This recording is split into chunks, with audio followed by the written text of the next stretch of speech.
র্যাঙ্কিংয়ে উপরের সারির দলের বিপক্ষে খেলে জিতলে অধিক রেটিং পয়েন্ট অর্জন করা যায়। ঠিক একইভাবে র্যাঙ্কিংয়ে তলানির দলের বিপক্ষে খেলে পরাজিত হলে তুলনামূলক বেশি রেটিং পয়েন্ট হারায়।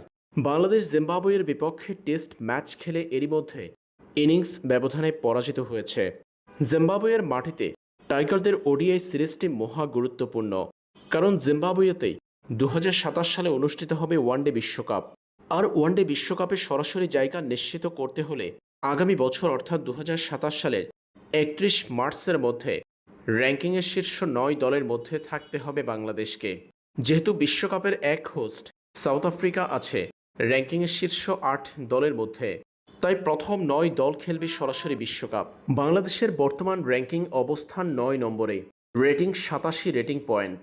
জিম্বাবুয়ের বিপক্ষে যদি 3 ম্যাচের ওয়ানডে সিরিজে 3-0 জিততে পারে বাংলাদেশ, অর্থাৎ জিম্বাবুয়েকে হোয়াইট ওয়াশ করতে পারে, সেই ক্ষেত্রে বাংলাদেশের অর্জন হবে আরও 6 পয়েন্ট।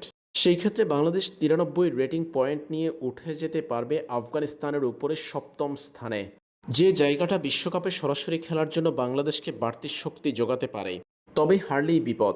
জিম্বাবুয়ের বিপক্ষে হারলে 3 রেটিং পয়েন্ট করে হারাবে বাংলাদেশ।